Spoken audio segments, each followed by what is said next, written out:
다음 명제에 참 거짓을 판별하고 거짓인 것은 반례를 들어라. 이 반례라고 하는 것은 거짓인 것을 보여주는 예입니다. 거짓임을 보이는 예. 어떤 명제가 거짓인 걸 보여주려면 반례 하나만 있으면 돼요. 참인 것을 보여주려면 예를 들어갖고는 안 됩니다. 예를 아무리 많이 들어도 참인 예는 아무리 많아도 소용이 없고 거짓인 게 하나만 있으면 이거는 거짓인 명제가 돼요. 그래서 지금 거짓임을 증명할 때는 반례 하나만 들면 충분하다. 1번 같은 경우 보겠습니다. x가 0과 2 사이면 1에서부터 3 사이에 들어간다. 이거는 어떻습니까? 0과 2 사이의 수 중에서 1에서 3 사이에 들어가지 않는 것도 있죠. 예를 들어서 0.5 같은 거, 3분의 1 이런 거 이 사이에 들어가지만 여긴 들어가지 않습니다. 1보다 작기 때문에. 그래서 이것은 거짓이 돼요. 그럼 반례가 있기 때문에 거짓입니다. 반례를 들어라 하면은 우리가 뭘 들면 되겠습니까? 2분의 1 같은 걸 들면 되겠죠. 그렇죠? 그 다음에 2분의 1 말고 얼마인지 있습니다만은 하나만 들어도 충분하다는 거예요. 여기서 이제 이거에 해당되지 않는 게 하나라도 있으면 이 명제는 참이라고 할 수 없다. 즉 거짓이다. 두 번째, x가 2면 제곱해서 4다 하는 건데 요거는 참이죠. 2를 제곱하면 당연히 4가 되죠. 이건 반례가 있을 수가 없습니다. x가 2일 때 제곱하면 4가 되는 거가 아닌 경우는 없으니까요. 이건 항상 참이 된다. 자, 그 다음에 x 플러스 y가 0이면 x는 0 또는 y는 0이다. 자, 두 수 합해서 0 됐다고 해서 둘 다 0이어야 됩니까? 아니죠. 예를 들어서 얘가 x가 3이고 y가 마이너스 3이고 이런 경우 절대값이 같고 부호가 반대인 경우 두 수 더하면 0이 되죠. 그래서 이것은 이런 반례가 있기 때문에 거짓입니다. xy가 짝수이면 xy 모두 짝수다. 자, 곱이 짝수가 되면 둘 중에 적어도 하나가 짝수죠. 둘 다 짝수일 필요 있습니까? 그럴 필요 없습니다. 그래서 이것도 둘 중에 하나를 짝수로 하고 하나를 홀수로 하는 이런 반례를 둘 수가 있겠어요. 자, 우리 교재에 보면 요거를 조금 다르게 설명을 해놨는데 예를 들어서 2번 같은 경우에 요걸 증명을 할 때 진리집합을 이용했습니다. x가 2다라는 조건의 진리집합은 요거 하나만 있을 거고 x제곱이 4다의 진리집합은 이걸 포함해서 그걸 q라고 합시다. 2와 마이너스 2가 있겠죠. 그래서 진리집합 사이의 포함관계가 p이면 q이다. 이 상태에서 p가 q에 속하면 진리집합 사이에 이렇게 속하면 안에서 밖으로 이것이면 이것이다. 여기에 속하면 여기에 속한다. 그건 참이에요. 하지만 이제 역은 안 되죠. 얘면 얘다. 그건 안 됩니다. 그게 이제 반례, 요 마이너스 2가 있기 때문에 그런 거죠. 그래서 진리집합 사이의 포함 관계를 가지고도 명제 참거짓을 우리가 증명할 수가 있습니다. 사실 다른 문제도 진리집합을 가지고 얘기를 해서 맞아요. 요런 부분이 반례에 해당되는 게 있다는 거 보여줘도 되는데 굳이 그럴 필요 없이 그냥 반례를 들기만 하면 되고요. 거짓인 거 증명은 참인 것은 이런 식으로 예를 들어서는 안 되고 좀 논리적인 설명이 필요합니다. 그래서 진리집합 사이의 포함 관계를 보여주는 것이 좋겠다. 이렇게 되어 있죠. 자, 밑에 유제 해보시고 5번으로 가겠습니다. 자, 5번. 전체 집합 U의 두 부분 집합 PQ에 대하여 조건 PQ의 진리집합을 각각 라지 PQ라고 하자. 명제 P이면 Q다 참일 때 다음 중 항상 옳은 것은 뭐냐? 요게 참일 때는 어떻게 된다고 그랬죠? 진리집합 사이의 포함 관계는 이렇게 돼야 된다고 했습니다. 가정에 해당되는 조건의 진리집합이 결론에 해당되는 조건의 진리집합의 부분집합으로 들어가야 돼요. 그렇게 되어야만 가정을 만족하는 모든 원소들은 또한 결론을 다 만족하게 되죠. 그러니까 가정 만족하면 당연히 결론은 만족한다. 이런 얘기가 됩니다. 자, 그러면 P가 Q의 부분집합으로 들어가 있는 상황을 표현한 것이 뭐냐? 1번은 반대죠. Q가 P에 들어가 있는 거고요. 얘는 어떻습니까? P하고 Q를 합집합했더니 전체 집합이 되었다는 것은 둘 사이 포함관계와는 관계없이 둘이 서로를 포함하지 않더라도 이거는 합쳐서 전체만 되면 되는 거니까 이 얘기라고 할 수 없죠. P에서 Q를 뺐더니 공집합이 됐다. 얘가 바로 P가 Q에 속한다 라는 또 다른 표현인 거죠. 그래서 3번이 해당이 되고요. 4번은 뭐겠습니까? 얘는 말이죠. P컵 Q의 여집합이 전체 집합이다 라고 했는데 이건 좀 변형을 해보면 어떤 얘기인지 쉽게 알 수가 있는데요. P의 여집합 캡 Q 전체의 여집합이다. 이걸로 변형할 수 있죠. 그럼 이건 Q-P입니다. 이렇게 되죠. 이게 전체 집합이다 라고 했으니까 자, 어떤 집합의 여집합이 전체 집합인 그 어떤 집합은 공집합이 되죠. 그래서 Q에서 P를 뺀 것이 공집합이다.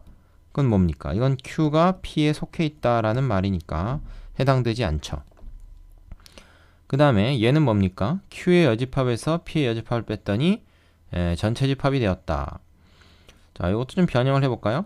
Q의 여집합 캡 P의 여집합의 여집합이니까 그냥 이렇게 되겠네요. 자, 얘는 뭡니까? 얘는 P 빼기 Q죠. 그죠? P 빼기 Q. 요것이 전체 집합이다. 그 얘기는 뭡니까? 이건 P 자체가 전체 집합이어야 되고요. Q는 공집합이어야만 가능한 얘기죠. P 빼기 Q가 공집합이 되면 해당이 됩니다만 전체 집합이 되면 완전히 다른 얘기가 됩니다. 그래서 답은 3번이 되겠죠. 자, 밑에 유제 해보시고 6번으로 가겠습니다. 자, 필수예제 6번. 두 조건 PQ에 대하여 명제 P면 Q가 참이기 위한 상수 A 값의 범위를 구해라. 얘가 참이기 위한 조건은 뭡니까? 진리집합사의 포함관계가 이렇게 돼야 됩니다. 근데 지금 이게 x의 범위로 지금 나와 있잖아요. 그래서 이걸 수직선에다가 한번 그려보겠습니다. x의 범위를. 자, 3에서 6, 3에서 6. 둘 다 경계 포함이고요. 까맣게 칠하고 그 다음에 이렇게 되죠. 얘가 이거에 들어가야 되니까 어떻게 돼야 되겠습니까? 이 범위는 얘보다 왼쪽, 오른쪽 이렇게 해가지고 이런 식으로 포함을 해야 되는 거죠. a가 3보다 작아야 되고요. a 플러스 4는 6보다 커야 됩니다. 그 두 가지를 동시에 만족해야 되겠죠. 그리고 a가 딱 3이어도 별 문제 없죠. 둘 다 같으니까 포함되는 데는 별 문제가 없습니다. 그래서 등호 포함시키고요. a가 3 이하고 그리고 a 플러스 4는 6 이상이어야 된다. 이렇게 됩니다. 그럼 요거는 뭐예요? 요건 a가 2 이상이어야 된다라는 얘기니까 결국 뭡니까? a가 2에서 3 사이다. 이렇게 되는 거죠. 되겠습니까? 그 다음에 두 번째 명제 얘이면 얘이다가 참이기 위한 상수의 값의 범위를 구해라. 똑같은 얘기잖아요. 위에 거랑 똑같은 얘기입니다. 그래서 요 부분이 이 부분의 부분집합으로 들어가야 돼요. 자, 마이너스 2, 그 다음에 a 마이너스 1. 당연히 이제 이게 더 왼쪽에 있겠죠. a가 마이너스 1보다 크다고 한 거는 마이너스 2보다 이 값이 a 마이너스 1이 크다는 걸 이제 보여주는 거고요. 자, 이렇게 되겠습니다. 이렇게 되고요. 그 다음에 마이너스 a에서 3 사이다. 1 마이너스 a, 1 마이너스 a에서 3 사이. 이거는 경계가 다 지금 포함되지 않습니다. 등호가 없죠. 자, 이렇게 돼야 되는 거죠. 그 다음은 똑같습니다. 자, 1-a가 마이너스보다 왼쪽에 있어야 된다. 근데 같아도 됩니까? 얘랑 얘랑 같아도 둘 다 포함 안 되니까 이 안에 있는 게 밖에 있는 거에 부분집합으로 들어간 데는 별 문제가 안 되죠. 그래서 등호 넣어도 됩니다. 여러분이 오해하기 쉬운 것이 이게 지금 칠해져 있지 않으니까 여기도 칠해져 있지 않아야 된다 이렇게 단순하게 생각하기 쉬운데 여기 칠해져 있는 거랑 아닌 거랑 관계 없어요. 이 값이 얘랑 같아도 되냐 안 되냐를 갖고 따져야 됩니다. 그래서 여기는 등호 들어갑니다. 얘도 마찬가지죠. a-1이 3보다 작아야 되지만 같다고 한들 파란 게 빨간 거에 부분집합으로 들어가는데 문제가 안 됩니다. 여기가 만약에 칠해져 있으면 어떨까요? 여기는 뚫려 있고 그때는 같으면 안 되죠. 그때는 얘가 이거보다 조금이라도 커야 됩니다. 그때는 등호 넣으면 안 돼요. 하지만 이 경우는 넣어도 됩니다. 그럼 뭐야 이건? 이건 a가 이걸로 넘어가서 3 이상이다 라는 얘기고 얘는 a가 이거 넘어가서 4 이하다 라는 얘기가 되니까 두 개 다 만족하는 a의 범위는 3에서 4 사이다. 이렇게 됩니다. 자, 되시죠? 유제 두 문제 연습해보고 마지막 7번으로 가겠습니다. 자, 예제 8번이요. 다음 명제 역과 대우를 구하고 참거짓을 말하여라. 단 xy는 실수이다. x가 1이고 y가 3이면 여기까지 가정이죠? x가 1이고 y가 3이면 x 플러스 y는 4다. 자, 이거 이쪽으로 하는 거 어떻습니까? 이거 맞잖아요. 그죠? 1과 3 더하면 4 되는 거 맞죠? 자, 그럴 때 반대 방향으로 하는 거 한번 생각해 봅시다. x하고 y하고 더했더니 4가 됐어. 그렇다고 해서 x가 1이고 y가 3인 경우다 라고 얘기할 수 있습니까? 그건 아니죠.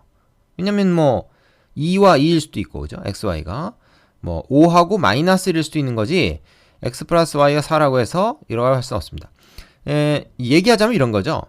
x가 1이고 y가 3이다 라는 것의 진리집합은 이거밖에 없지만 x 플러스 y가 4다 라는 거의 진리집합은 이 경우 포함해서 여러 가지 경우가 있으니까 얘가 이거의 부분집합으로 들어가는 경우다. 그래서 역명제는 거짓이 되고 주어진 명제, 원래 명제는 참이다. 이렇게 얘기할 수가 있습니다. 그리고 이제 뭐 역명제는 이것만 바꾸면 되고 대우명제는 뭐예요? 대우명제는 이거죠. 1번의 대우명제 한번 얘기해 보겠습니다. 1번의 대우명제는 둘 다 부정을 하는 거예요. 근데 결론을 먼저 부정을 하고 x 플러스 y가 4가 아니면 그러면 어떻게 됩니까? x는 1이 아니고 그리고입니까? 아니죠. 또는이죠. 또는 y는 3이 아니다. 자, 요거 참일까요? 거짓일까요? 애매하죠? 뭐가 아니다 또는 뭐 이렇게 돼 있으니까 구하기가 상당히 힘듭니다. 말하자면 이거의 진리집합사의 포함관계를 알기가 어려워요. 그런데 원래 명제가 참이지 않습니까? 원래 명제가 참이니까 얘는 당연히 참입니다. 대우명제는 원래 명제와 진리값이 같으니까. 역명제는 비록 거짓이 됐지만요. 그래서 참일 때를 동그라미, 거짓일 때를 이렇게 가위로 표시하기도 합니다. 앞에서는 어떻게 했죠? 뭐 요렇게 하고, 그죠? 뭐 그게 이제 거짓일 때는 이제 이렇게 짝대기를 그었죠. 이렇게도 얘기할 수가 있고요. 자, 그래서 다음 명제 역과 대우를 구하고 참거짓을 말하여라 했으니까 뭐 역은 여기서 뭐 가정 결론 뒤바꾸면 되고, 그다음에 대우는 요거. 주어진 명제는 참, 역명제 거짓, 대우명제 당연히 참이다. 이렇게 얘기할 수가 있습니다. 대우명제 참인 걸 굳이 밝힐 필요가 증명하려고 애쓰지 말고 원래 명제가 참인 걸 이용하면 된다. 자, 두 번째. x가 2보다 작거나 같으면 2x 플러스 3은 5보다 작거나 같다. 자, 이거 말이죠. 얘를 갖다가 우리가 다시 좀 변형을 해봅니다. 동치 변형. 똑같은 거지만 이제 형태만 다르게 해보면 얘는 이제 이렇게 되거든요. 그죠? 그러면 x가 1 이하다라는 얘기가 되지 않습니까? 그러면은 자, 역은 뭡니까? 역은 당연히 이제 이거 두 개만 바꾼 거죠. 2x 플러스 3이 5 이하이면 x는 2보다 작거나 같다. 근데 자, 요거를 이거로 바꿔서 얘기할 수 있지 않습니까? 얘를 이걸로 바꿔서 얘기할 수가 있단 말이에요. 그러면 x가 2 이하면 x는 무조건 1 이하다 이런 얘기인데 이 주어진 명제는 어떻습니까? 2보다 작은 수는 무조건 1보다 작은가요? 아니죠. 1과 2 사이에 있으면 예를 들어서 1.5 같은 거 2보다 작긴 하지만 1보다 작다고 할 수는 없잖아요. 그러니까 이거는 거짓이에요. 역명제는 어떻습니까? 1보다 작은 수는 2보다 작다. 이거는 참이죠. 그래서 이번에는 주어진 명제가 거짓이고 역명제가 참입니다. 그럼 이거의 대우명제는 뭘까요? 대우만 여기다 따로 써보겠습니다. 이거는 가정결론을 둘 다 이제 부정을 하는데 결론을 부정한 자 이걸 부정하면 뭐가 돼요? 1 이하다를 부정하면 1보다 크다 이게 되죠. 이거이면 어떻게 돼요? 얘를 부정하면 요게 되겠죠. 그죠? 1보다 큰 수는 2보다 크다 이렇게 됩니다.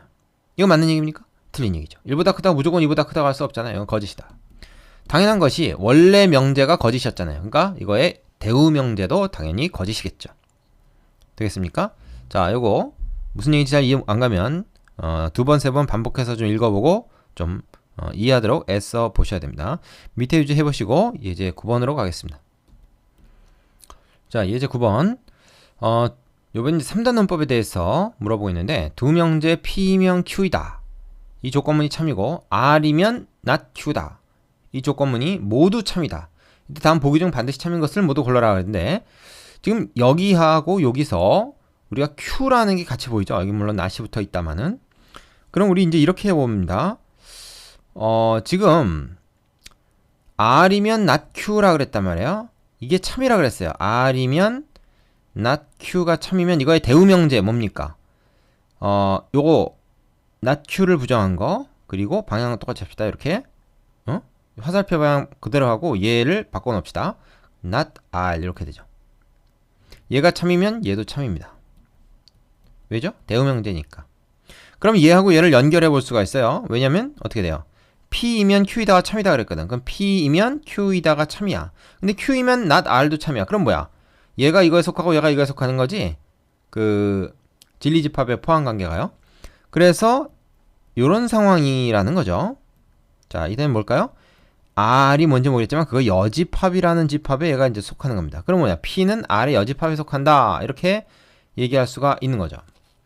근데 보기에 그게 없네요. 하지만 이제 가만히 보면 P이면 not R이다. 이게 이제 참이라고 한다 그러면 당연히 그거의 대우명제인 R이면 not P다가 참이겠죠. 그래서 디귿이 참입니다. 자, P이면 R이다가 참일까요? 이건 아니죠. R의 여집합의 여집합이 R이니까 R은 이 바깥에 있단 말이야. 그럼 P가 R에 속할 리가 있습니까? 이건 무조건 거짓입니다. 그 다음에 Q는 not R에 속한다. 이건 그림에서 당연하죠. 그래서 니은이 맞고요.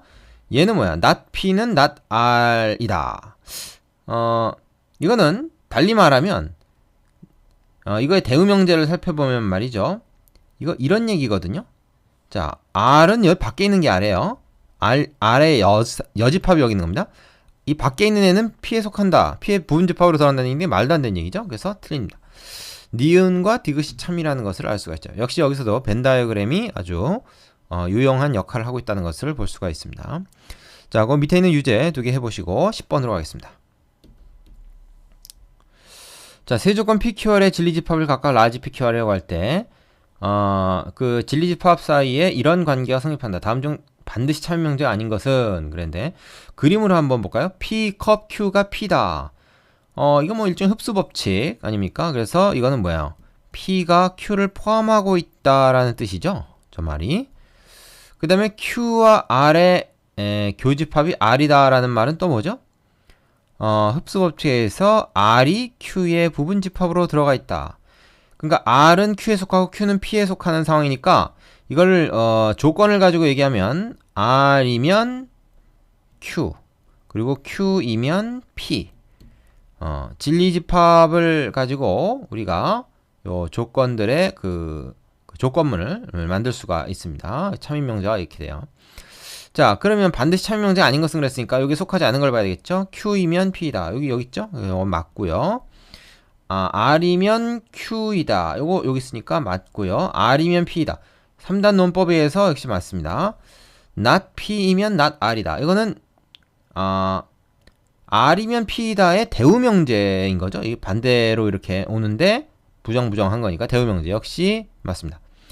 자, 얘는 뭐죠? 얘는 바꿔 말하면 Q이면 R이다라는 거잖아요. Q이면 R이다. 근데 R이면 Q이다는 참이지만 Q이면 R이다는 이거 여기인데 이거는 참인지 거짓인지 알 수가 없죠. 그래서 반드시 참임명제는 아니다. 그래서 5번이 답이 됩니다.